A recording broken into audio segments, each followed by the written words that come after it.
Hello, Forrest, my friend. How are you? Oh, very good, mate. How are you, Matty boy? Oh, I'm so swell. Are you feeling okay, my friend? I'm feeling 110%, which is how loud my microphone is right now, Matt. So there you go. Nice. Yeah, I'm feeling great. Nice. How are you feeling, Matt? Oh, mate, I am absolutely overjoyed with joyousness. Happy New Year, Oh, by the way. yeah. Happy New Year. Happy New Year. Um, yeah. Woo! Woo! It's It's not, is 2020. it? It's not, is it? It's a lie. It's a lie, Forrest, isn't it? It's a lie. But yeah, well, by the time this has come out, it'll be 2024. Where we create New Year's resolutions. Yeah. My resolution is to feel like how good I feel today every day. Forrest, you're That's hungover, aren't you? nah. You're Well, hanging okay, over your ass, aren't you? let's not cast aspersions. I think I've looked better, I've felt better, but the word hungover gets bounded about. That implies drinking, and obviously I've not drunk in the 30 years I've been on this planet, Matt. So Of course not. Of course not. no, Well, that's, dear listener, welcome to another episode of Don't Be a Hero podcast. Happy 2024. It's not 2024 just yet in our time. We're banking these episodes. We're currently in December. No, we're not even in December yet. We're in November, which is we are. exciting. So let us know, dear listener, what's the future like? What's 2024 like? Ooh. Is it nice? Is it exciting? What is it? Tell us. Anyway, we are here for a brand new spanking year. We're here for a new episode, and we're going to kick things off with an interview episode. Second one now. We had a wonderful episode with people of The Last Deal, the movie, with Jonathan Salemi and Anthony Molinari. If you haven't listened to that episode, please do go ahead and listen to it. And also the full episode is also on YouTube as well, so you can watch it. But this is our episode with Tom Crowhurst, who works on the Aquaman 2 movie that's been out, I want to say, from this point for about a couple of weeks now. So Aquaman and the Lost Kingdom. Now, Tom Crowhurst worked as the body double for Patrick Wilson, who is Ocean Master. So we're going to have lots of chats with him about Aquaman, about his experience of being on set, see how much information we can get. And also we're going to talk about MCU. We're going to talk about DC. We're going to talk about some acting as well. So it's going to be a great episode. So yeah, I'm looking forward to it. I can't wait. And we will see you right after those intro tones. What? What happened? Did I? Roll the intro quickly.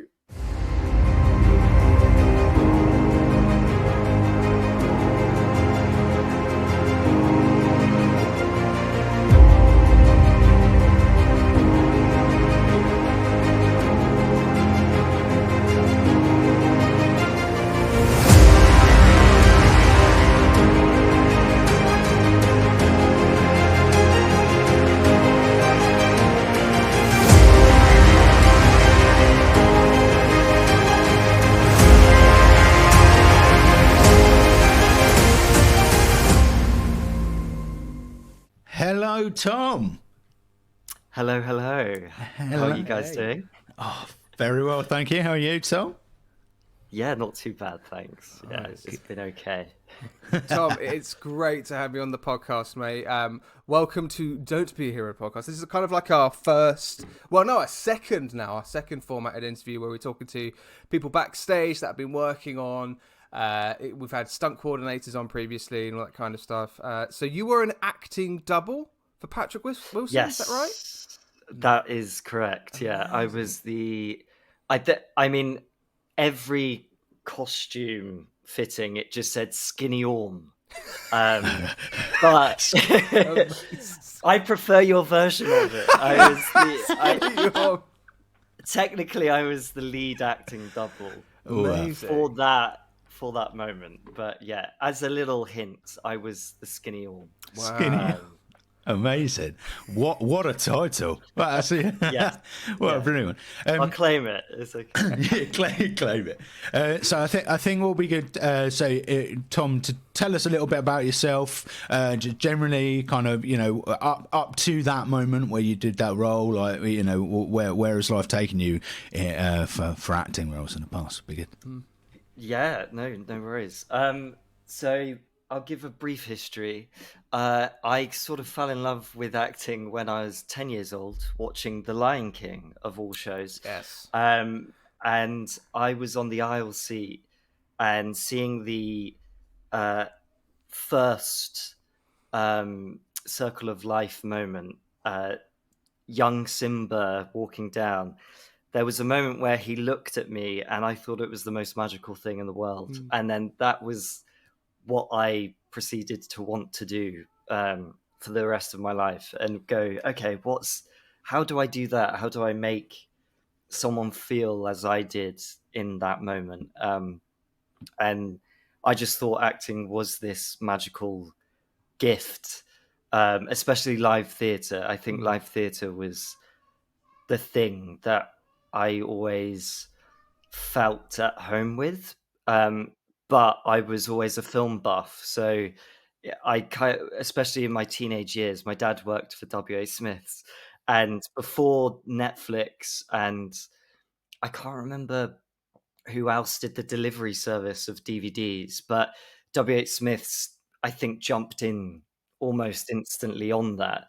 And so I would always, I think you could have like a maximum of 5 DVDs. And so I would always be the one, because my sister wasn't interested. My parents had no other choice apart in regards to what to watch.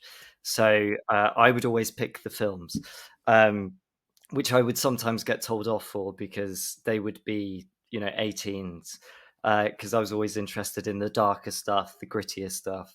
I love the British independent scene, and I think I fell in love with that because of Kidulthood. Yeah. And it sort of remained from there.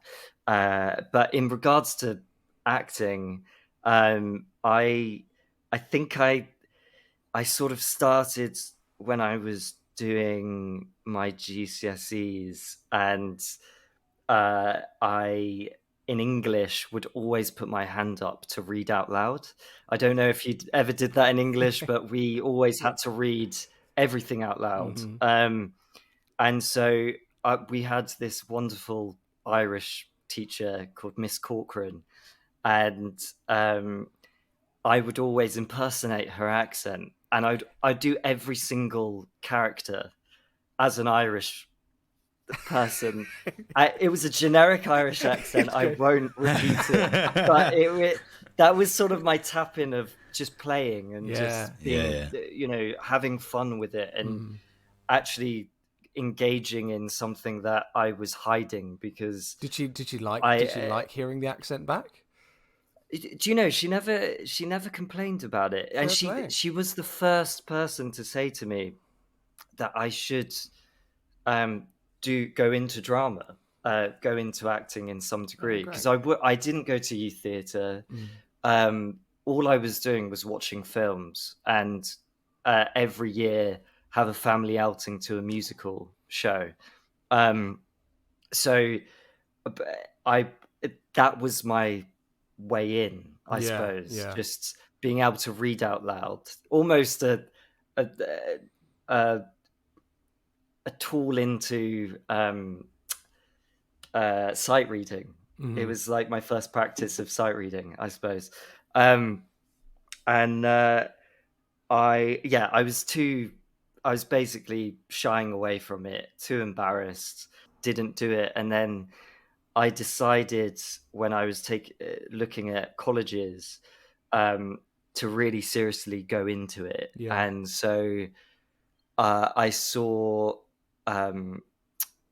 BTEC Performing Arts, and I grew up in Swindon, and Cirencester College had the best performing arts course in the vicinity of Swindon and Wiltshire and the Cotswolds, etc. So I was lucky enough to get onto that, but I still told my friends that the only reason why I was doing it was to get a girlfriend, because all of the hot girls, as we called it at the time, were doing it. And that's how I sort of made them go, oh yeah, that's cool. Yeah, go for it. But secretly it's interesting you say, because I remember at school kind of almost doing the same thing, because I my background at school was sports. All it Yeah, was me too. football and rugby. And then when it came to that GCSE kind of making your choices, and my drama teacher was like, "Oh yeah, no, you've got an opportunity to do some acting here. I think you'd be great, and consider it."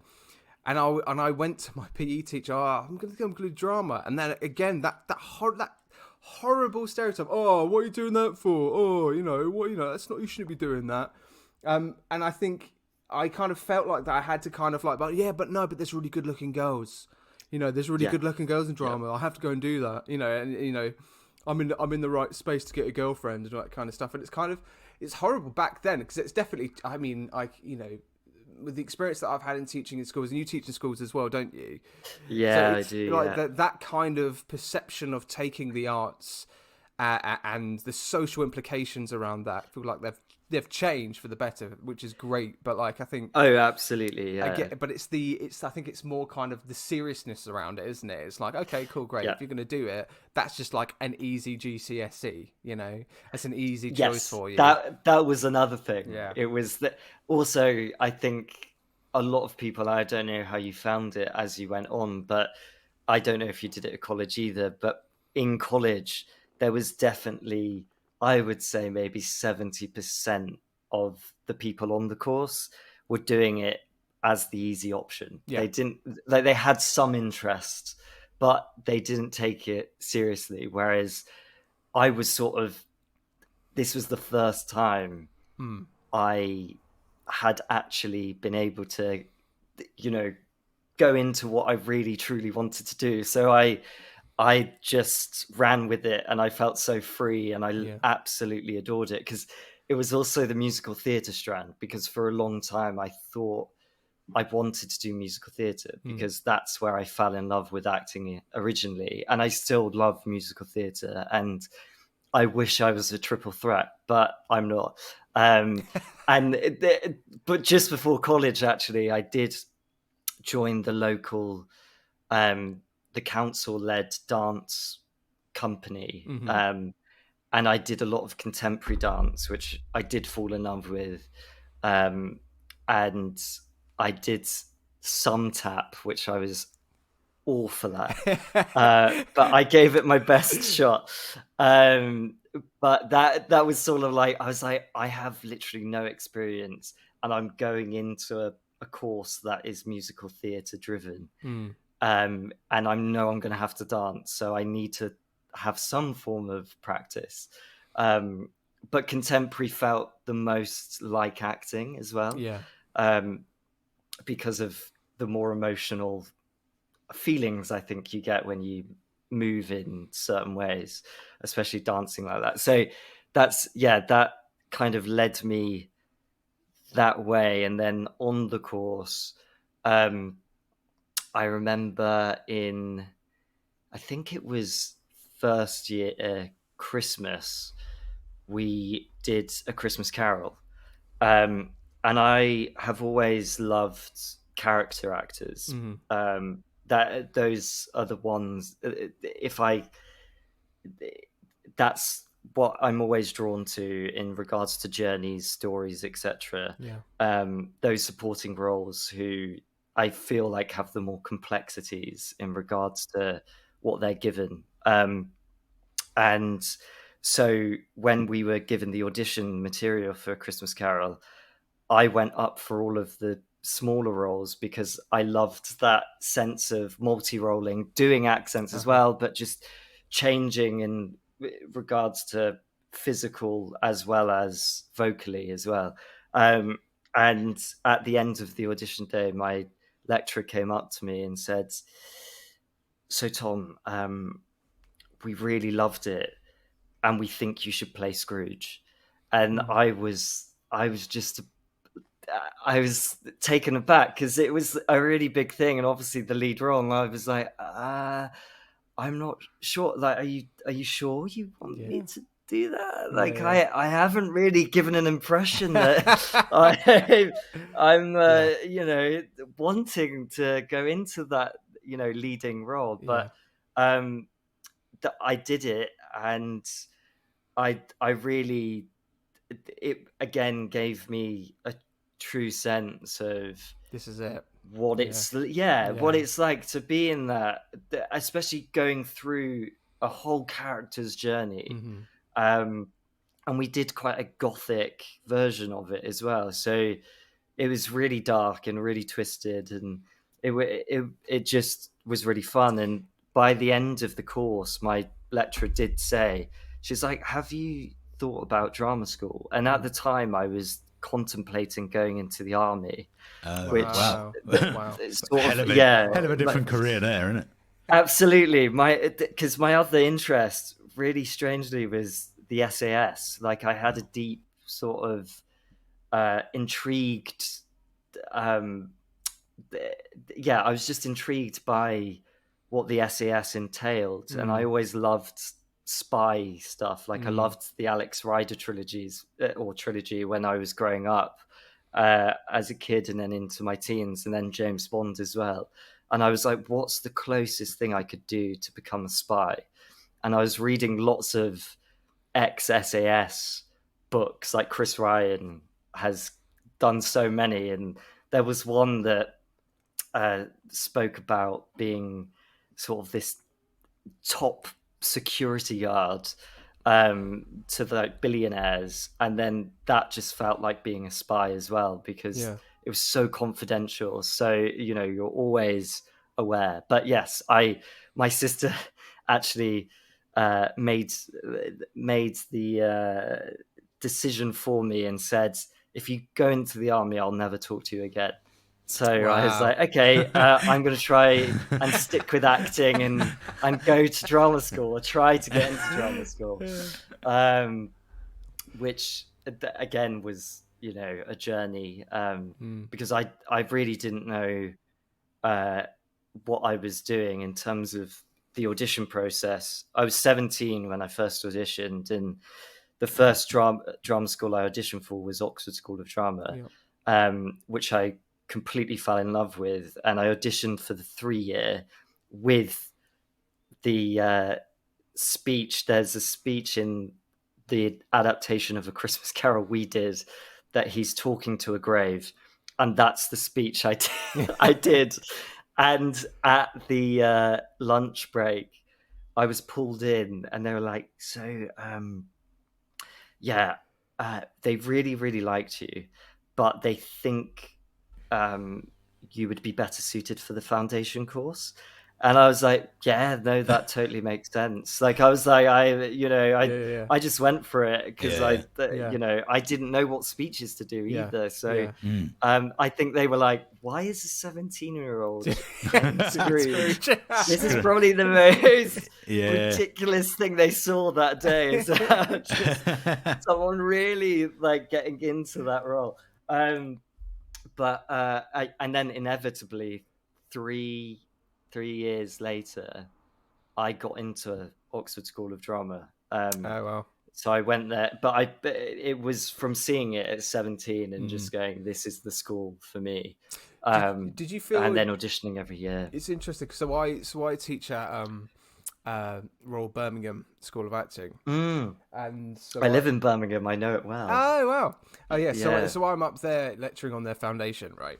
And a lot of kind of the applicants that come in are around that sort of demographic, that kind of 18, 19, not really knowing in terms of what kind of rep they should be sort of having with monologues and stuff. Did you feel like you yourself were ready to do a BA at that point when you were 17? I think it was that naivety. Yeah. The hunger. Just having, and it was really, honestly, not like having this conversation with my lecturer, her sort of saying, this is an avenue you could go down, but not necessarily, because we were looking at Shakespeare on the course as well, and so I was aware, but I genuinely had this, it was an innate fear of Shakespeare, and to be honest, that outwardly I think I resented having to do it because I was so scared of doing it. So I went for the comfortable idea of going in with Scrooge.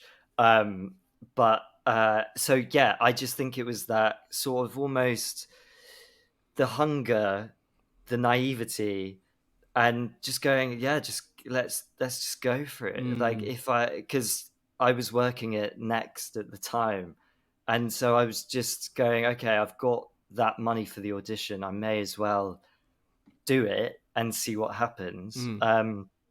And then it felt almost, yeah, I just knew that this was the avenue I wanted to go down, having experienced it for that small amount of time. And then I actually went on to do a foundation course at Arts Ed, which was part-time. So um, I I started that when I was 18, 19, I think. Right. And that, again, that was sort of a really interesting time, because it wasn't, I I wasn't living in London. I was commuting. I was working in a warehouse. Yeah. And so it was ridiculous. Like, I was running straight after or 10 minutes before the session ended because I had to catch my last train. So my focus, it was there. It was so there, and I was loving it. And we did do a showcase. But I still was sort of like, okay, is this what the 3 year is going to entail? And then the 3 year was just so far beyond what the foundation sort of gave me. And it gave me the tools to get onto the 3 year and gave me the confidence, that step into it. But I think, yeah, it was just,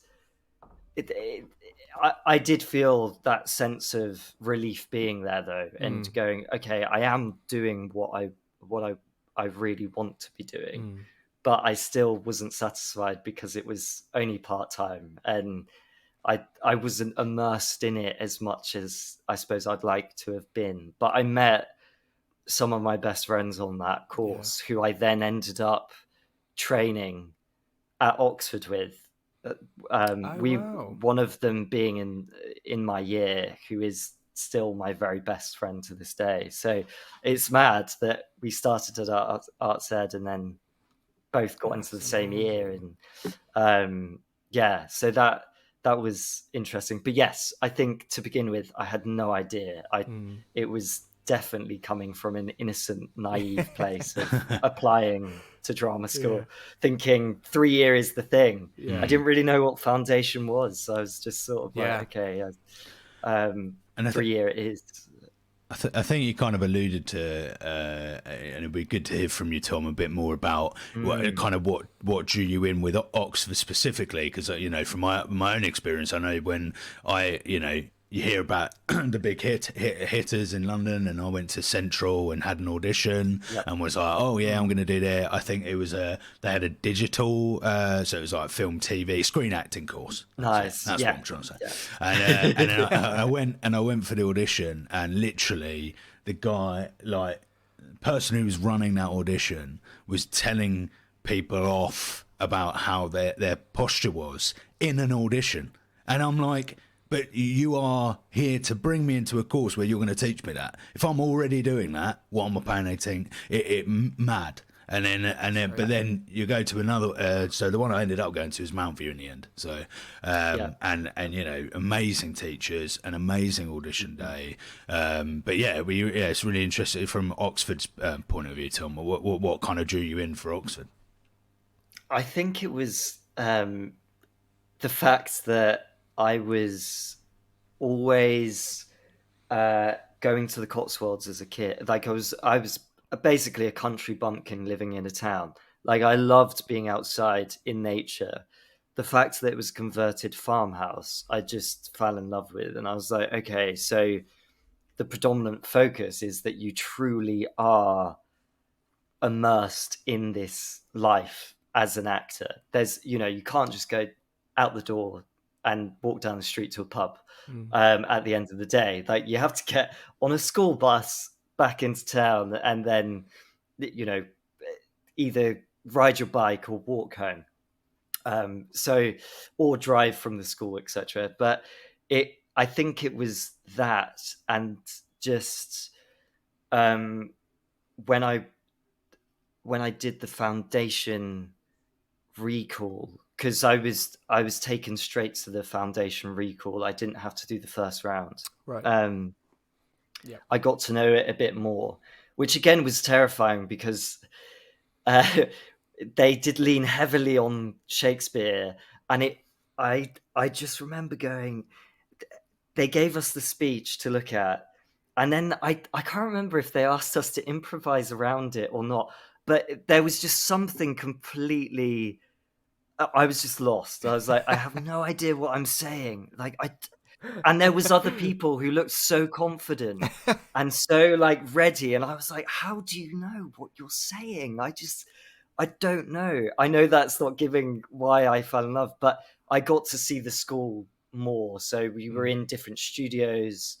Like we got to hang out in the coffee bar, and just I had more of a sense of what it was like to be there.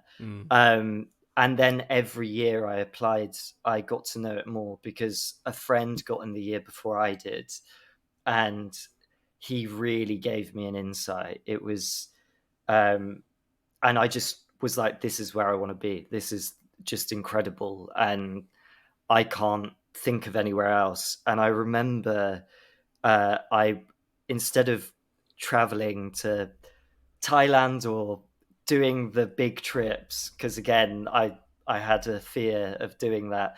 I traveled around Switzerland for a month because my mum's best friend lived out there. I love that.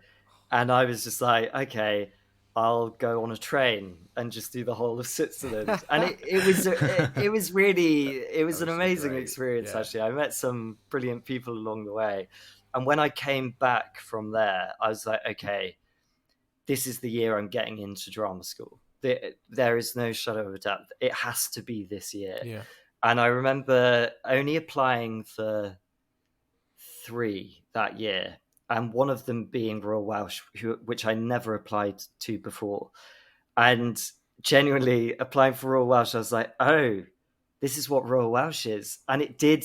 I was almost in two minds about Oxford and Royal Welsh. I was like, oh, okay. And I did get a recall for Royal Welsh and then didn't get in. But when I did my Oxford audition, I got through to I didn't get a recall straight away. So I did the afternoon round. I got a letter and they were like, we're really sorry, but it's not going your way again. And I spoke to my friend who was there, and he was really good friends with the second year, who said to him, tell him to write a letter to George Peck saying why he wants to be at the school. And I guarantee he'll come back for another audition or recall. And so I put on Blink-182's last album. Nice, good choice. Back in the day, the one with Yeah. it was just self-titled. And I spent it took me the entirety of that album to write the letter. I looked through it 3 times, edited a little bit. I didn't save it. I printed it, sent it. And a week later, I got an email from George saying, we want you to come back to audition. But I had to do the first round again. So I had to go through that entire process. Wow. And I genuinely cocked up in the afternoon bit. And I knew I did. And as I was walking out, my whole body knew. And I was on the verge of tears. And I just turned around to the audition panel. And I said, I just want to say something. You guys know why I'm here again. And this means everything. Like, I want to be here. And I know what I did. It wasn't good enough. But I just want to let you know this is the school that I've dreamed of going to. And one of the audition panels said to me, if you'd just done that, there in the speech, you'd be fine. But then I found out I got a recall, and then the rest is history, Wow. and I got on. But yeah, it's yeah.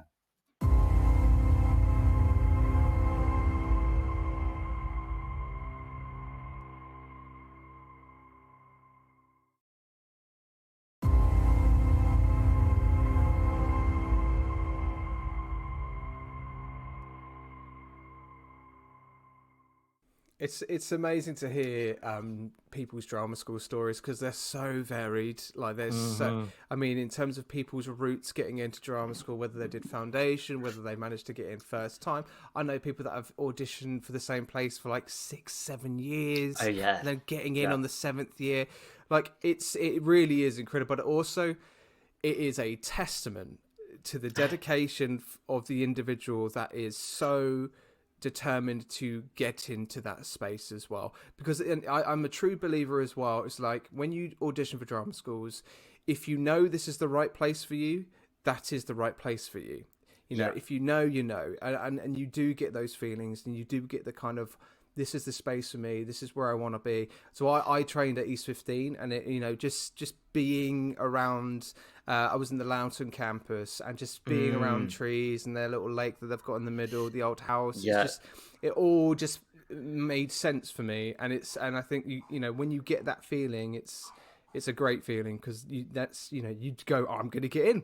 That's going to happen. It might not be this year, might not be next year, but I will at some point. If you could give anyone that's, you know, looking to audition for like drama schools, any dear listeners out there, if you're listening and you're auditioning and you're trying to get into drama school, what advice would you give them? I think it's the same advice that I got given, which was just very simple, and it's to have the most fun you can when you're there. And really, if you have any questions, ask them as well. And don't be afraid if you want to do or start something again. If it's a speech or a scene, ask that as well, because I don't think the panel will ever say, oh no, we've run out of time, you have to leave now. I think they'll respect the fact that you're nervous. Just allow yourself to be there and take advantage of the fact, you know, that you've worked really hard to be there as well, and that everybody in that room is willing you on. And just play as well. I think that's one thing that I learned from the second year that helped me in terms of saying, write that letter to George. He actually helped me with a speech, my contemporary speech. I went over to he was living with my friend at the time, and he just tore it apart. And he was like, look, you just need to like be physical with it, play around with it, have fun. And it really freed me up when I was in the room in front, because at Oxford we did it in front of everyone as well, everybody else who was auditioning. So actually having that freedom of movement, you always have either a studio space or you're in a theatre. So allow yourself to, be as big as you want as well. Yeah, I think 100%. Hope that's useful. Great advice, Tom. Thank you. I know. Did you do your speech in front of others, Matt?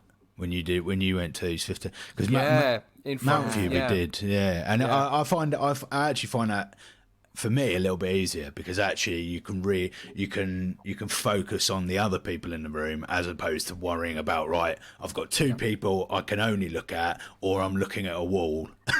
Whereas actually I can make this my audience, and it settled me a lot, actually.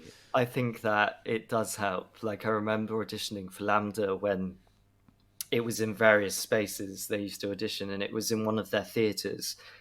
And the runner said, okay, yeah, it's your time. Go on the stage and go to the spotlight.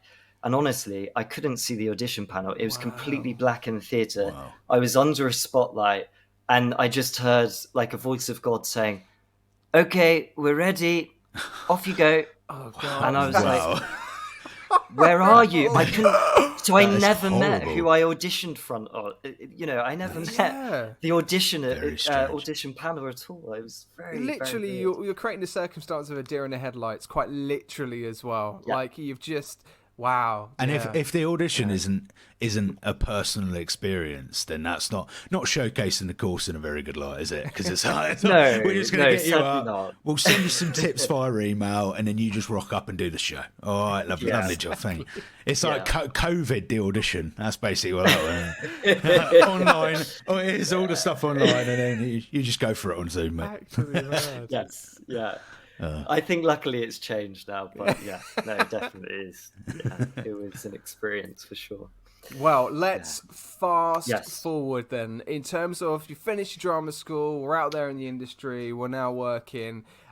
We obviously this is a superhero podcast, so we like to talk about all Yeah. things superhero, MCU and DC.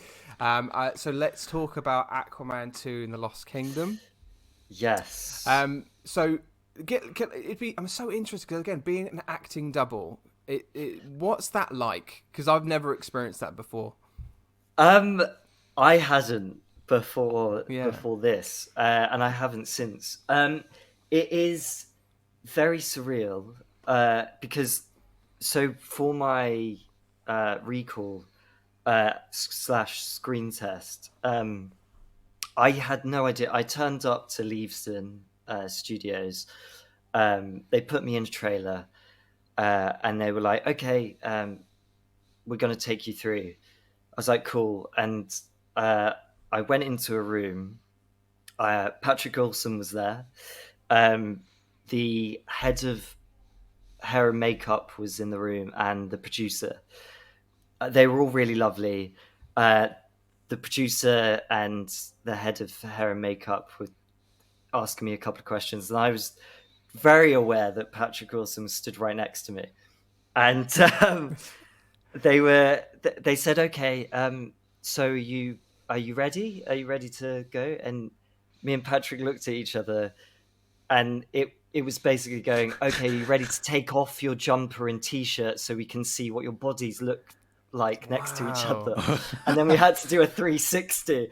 It was the most surreal thing I think I've ever had to do. And me and Patrick were it was like I think everybody was aware that it was just this Strange. very strange thing.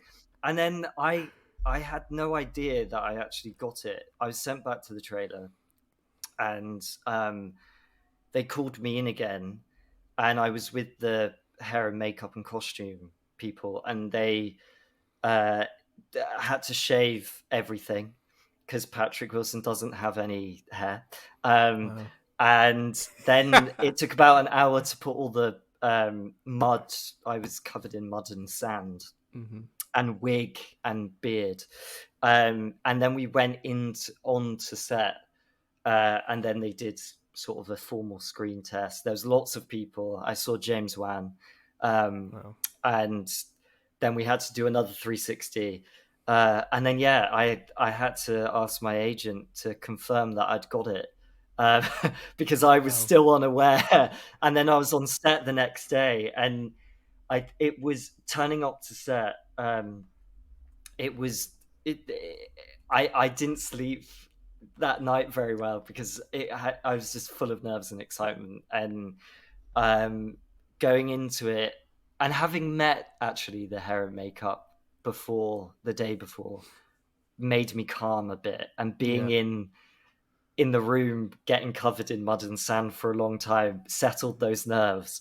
But then walking onto set, and the first scene I did was the audition scene I had to do, so that again I think helped me ease into it. And it was all very I've said to friends that I was very hyper focused. That's the only way I can describe it. I thought I was going to be completely terrified because it was the biggest set that I've still ever been on. But it was incredible to see a built set and being in a different world and walking in and going, okay, this is insane. Then seeing James like kind of coming in and giving some notes, and Jason Momoa then turned up, and that was the time where I was like, okay, this is real. This is happening. These are real He is people. huge, and I was just like, he's so much bigger in real life. I don't like. He's about 6'4", 6'5", Wow.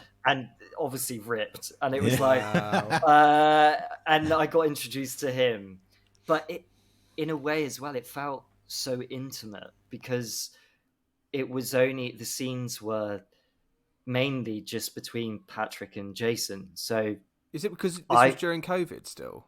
This was during COVID, yeah. I mean, there was times where there was a lot of stunts, around. So there was a lot more people, but it still weirdly felt intimate. It never felt overwhelming or huge scale, even though, of course, it was. But yeah, I think you just when I'll go back to being hyper focused, but just realizing that I was there literally to watch on either the iPad or monitor Patrick's every movement to see what he was doing. But they did the first initial scene with me, and then Patrick went in and did it, and then I did it again. So it was just. It was such a different way of working, and it was like tweaking my brain of going, okay, like you are just there to make sure and ensure that every moment and movement is exact to what they've asked for. And I suppose there's just that, especially being on such a big film, unspoken expectation of getting it right straight away, even though sometimes it's not possible, obviously, because sometimes you only see like I only saw Patrick maybe do it 2 or 3 times, and sometimes once. So, and then during when I was doing it, James would be throwing notes in and just being like, okay, can you move your body down a little bit, or your hand just to the left a little bit, or splash a bit harder, or so it was like there was just all these little tweaks, but it was such an amazing experience to have as well, because I suppose you can't overthink those moments as well. You know, in those kind of slight details, move your hand here, do this splash here. Like, I think for me, if I was in that situation, I'd be going, I'm overthinking here. Am I doing this right? Is this too much, or is this too little? Yeah.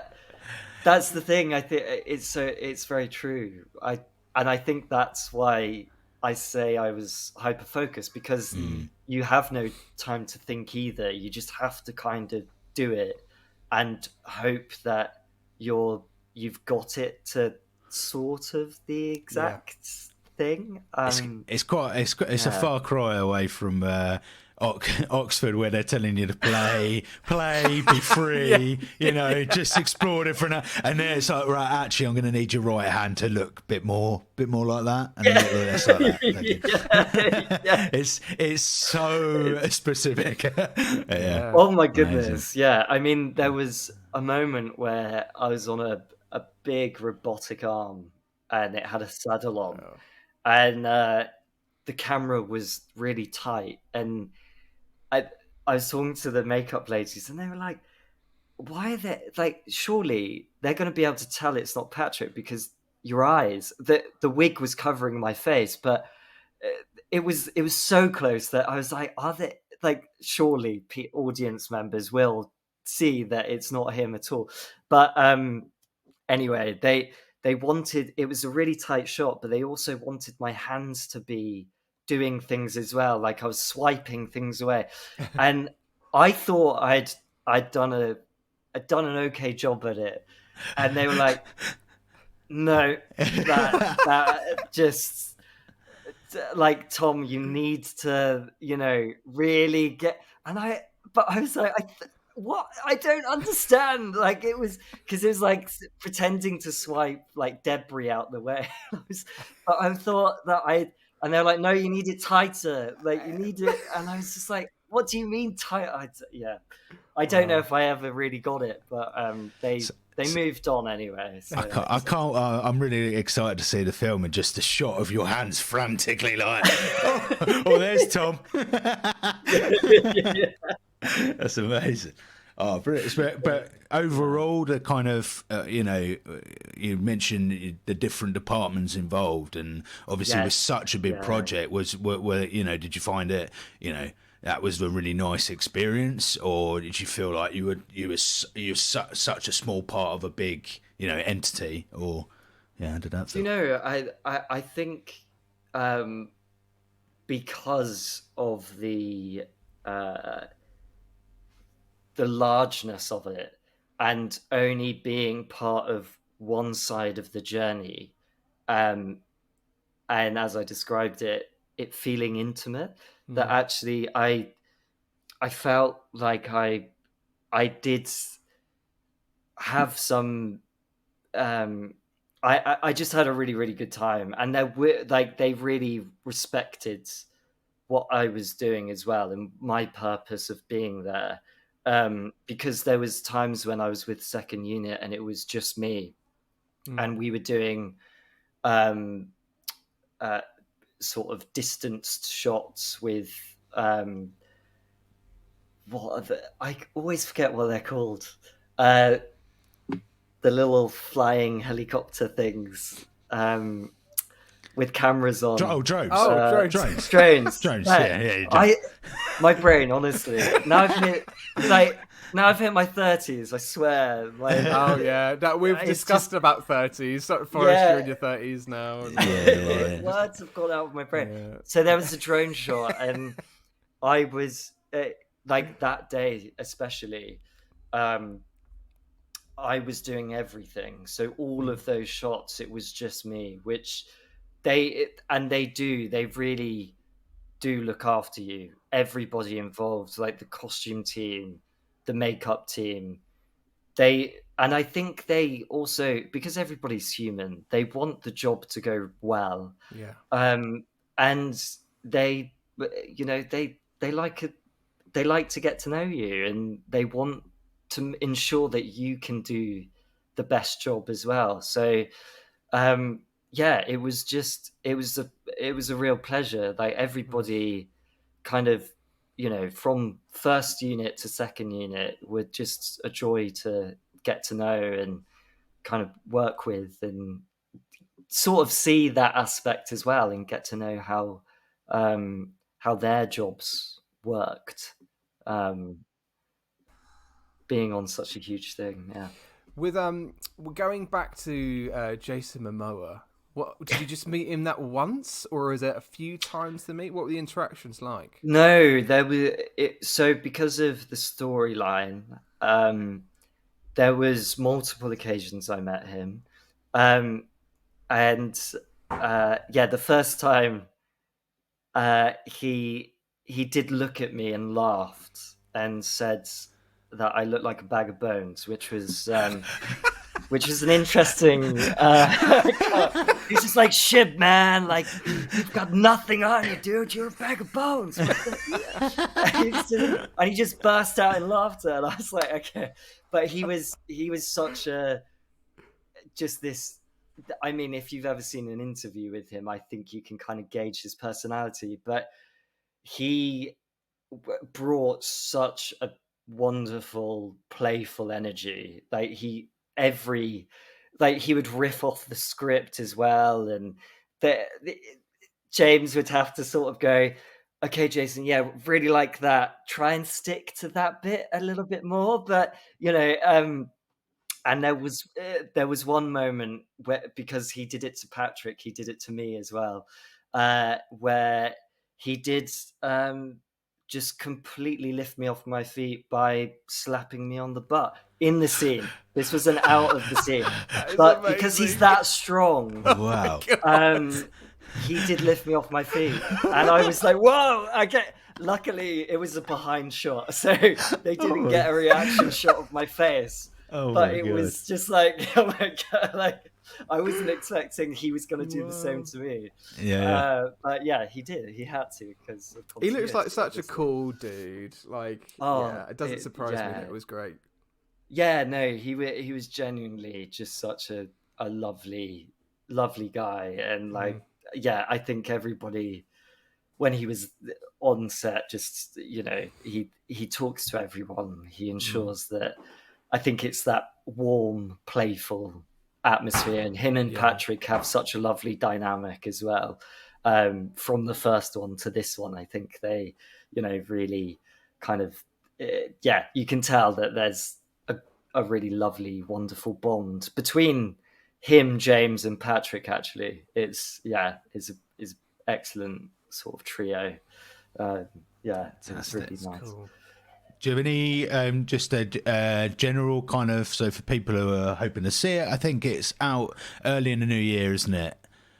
It is out actually just before, so it's before. out on the 22nd of December. That's right. Oh, fantastic. And Yeah. have you got a general synopsis or any kind of What are general we to story? expect? Yeah.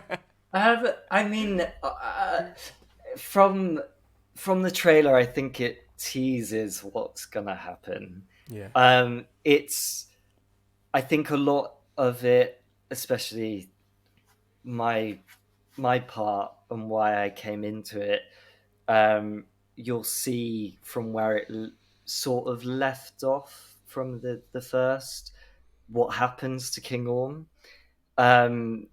in those many years. I don't know how many years it is actually into the future, but from the first one, but you get to really see King Orm at his lowest point, and then like a rising from there. And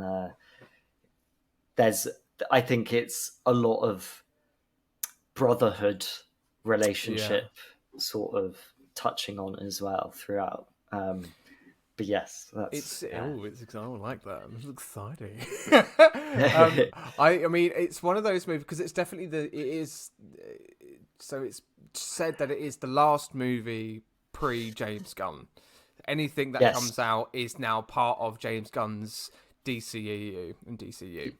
Yeah. So it does feel like it's like the closing of a book and a closing of not only just a chapter for Jason Momoa, but for that part of cinematic universe for DC, moving into a new era. So yeah, I'm looking forward to it.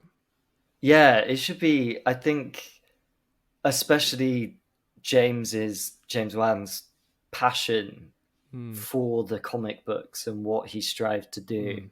Especially seeing the original, I think it's amazing VFX and all of the detail that he's created, and I think it's only going to be bigger on this one as well in regards to what he wants to do and what he wanted to achieve with it. So yeah, I totally agree. It does definitely feel like he's put everything he possibly could into this one just to finalize and like let it lie. Yeah. Have you had an invitation to any like pre-screening of it, or? I have. Oh. So there's a screening the day before it's released. So on the 21st of December, I'll be going to Leicester Square. So that would be exciting. It's my first first proper screening of something I've done. Which is exciting. That's amazing. I can't wait. Yeah, it'll be interesting who turns up because of the time as well. It's nearly Christmas, so it's I'm excited to see who turns up as well because it'll be nice to kind of experience it with the others who made it. So such a huge scale. Amazing. Yeah. With James Gunn, is there any kind of like particular projects of his that you're looking forward to see? Oh gosh, I'm trying to think what that has been announced in terms of his new. So we've got Superman Legacy. We've got It's going to be a Batman and Robin. Batman and Robin. Yeah. I believe that's been confirmed. A new Batman. Has that? I was curious to know, because for me, I think in regards to superheroes, it has to be Batman. So Batman and Robin, I think, will be the one that I will make my way to the cinema. It became a tradition between my dad that we would go and see all the Batmans at the cinema, which we actually did miss. The only one we didn't see together was Robert Pattinson's, but we've seen every other one. Everyone. That's been, yes, yeah. I think Batman is just, I don't know what it is about it. I think it's because the world itself is, again, so dark and gritty, and there's so many incredible baddies in that universe that it's just, it's such an amazing place to encounter when they do come to screen and life. And from the comic books to the TV shows to the films, it's always incredible to kind of watch. I think the Batman Brave and the Bold as well, it's such a beloved comic book series, and the animated series around that as well. Like it's really beheld highly with the DC kind of fandom. So and then finally getting to see that played out with James Gunn at the helm of that, I think it's a winner. It's an absolute winner. Yeah. It's guaranteed, if anything. I mean, for me, I'm really interested to see Superman Legacy. I'm really interested to see how this goes, especially with the new casting as well. I think we're going to see something that's sort of reinvented in a way.